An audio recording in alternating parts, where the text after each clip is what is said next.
Good morning and welcome to Rising. Our show begins with a good omen because we color coordinated so exceptionally well today. We really did, Robby. Colonial red is what I think we're calling this color. And I may or may not want to call it crimson for reasons. Harvard reasons. Okay, what do we have going on? Well, The Hill's Niall Stanich and news editor at Anti-War David DeCamp discussed the UK's next Prime Minister, Liz Truss. And we're also going to have a debate panel on how to solve crime. We're going to fix it right here on Rising. That's with abolitionist Alex Vitale and tough on crime, Rafael Manguel. But first, we have the news of the day. It's a 63-day sprint to the midterm elections as we sadly leave this summer season behind. So public safety is among the top concerns on voters' minds, also the economy. New York Times notes that the election is shaping up to be a referendum on which party is more to blame for a country that has decidedly not returned to normal. According to 538's Nate Silver, former President Donald Trump's continued dominance over the GOP could be risky for the party's midterm outlook, with some arguing that making the election about Trump is a losing strategy as voters become exhausted by the media's obsession with the former commander-in-chief. The Real Clear Politics generic congressional ballot average has Democrats at a slight advantage, which was surprising for a long time and is something we need to talk about. But the range on a few of these polls is pretty stark. For example, Rasmussen, which often favors Republicans in polls, has them up 5 points, while an Economist YouGov poll has Dems up 8 points. But I think it's undeniable that that Democrats are in a much better position than we expected them to be in 6 months ago, when the economic situation was much worse. And, you know, we should never forget, it's the economy, stupid, is like a good political insight. That's what matters. People vote on gas prices. People vote on, you know, how they're feeling with their economic security. So the fact that the situation has improved, and that was something I said months ago. I said, look, if the election were held right now, Dems would get killed, but the economic situation could improve by November. It looks like it is improving. Well, how much do you think it's also these kind of cultural factors, the Dobbs decision, overturning Roe, which it's almost like what happens when the dog catches the car for the Republican Party, with so many people who do identify as independent or conservative actually supporting the right to choose regardless of how they feel in their personal lives. And also some of the comments that you've made before on the show about feeling that some candidates within the GOP have leaned too far into more extremist aspects of whether it's cultural rhetoric or sometimes policy, some anti-speech behavior with banning certain kinds of books and things in schools.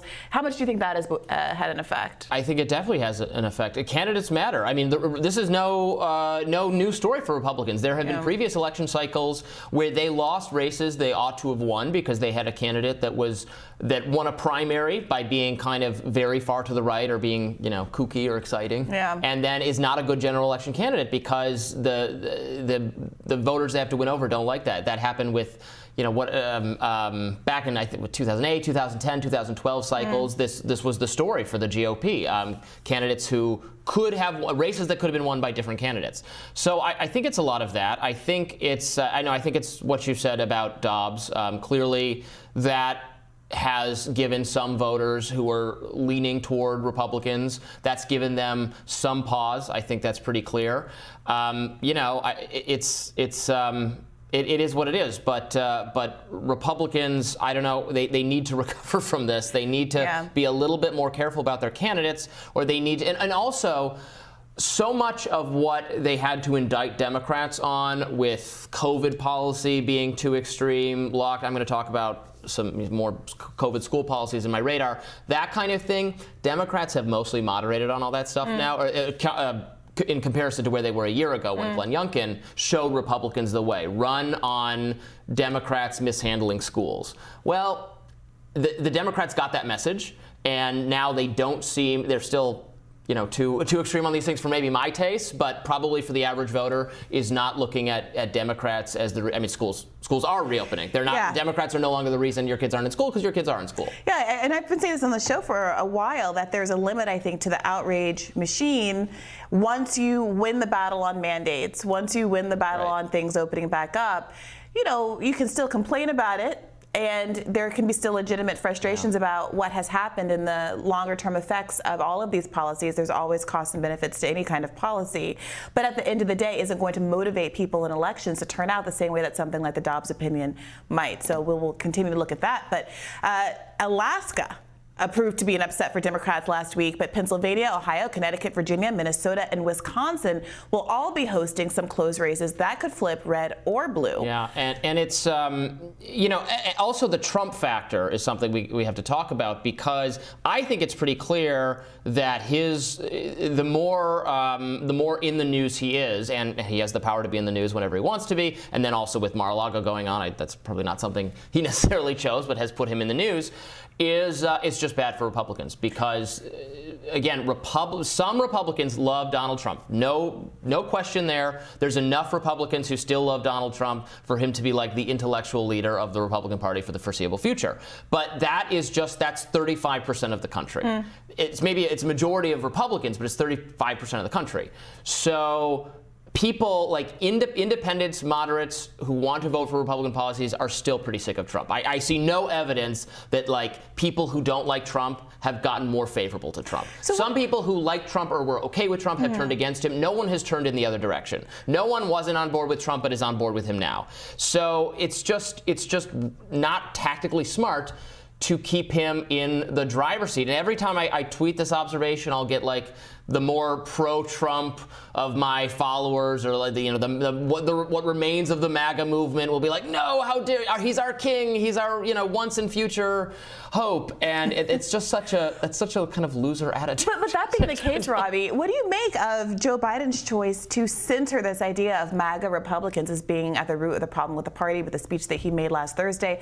Obviously, a lot of Republican commentariat were very frustrated by this. There were accusations that calling people fascist was an overreach, that was a kind of deplorables moment for the Democratic Party. If it is true that Trumpism is waning, and that ultimately there are a large number of Republicans that are very happy to kind of move into a post-Trump era, even if they support Trumpism and a lot of the policies that the man was just too volatile to stick behind, what do you make of the Democrats' strategic choice to keep foregrounding Trump and putting him back in the news in this way? I think it's probably a smart strategic choice. I mean, I don't think it's morally defensible, but I mean, to the extent politics is a game, yes, this should tell Republicans something, that the Democrats want to make it all about Trump. They want to highlight Trump constantly. They want nothing to be talked about on TV but Trump, because they know that turns the kinds of voters who are up for grabs, who will decide the election, turns them away from the GOP. Maybe it fires up some part of the GOP as well, but those people are already committed to Republicans.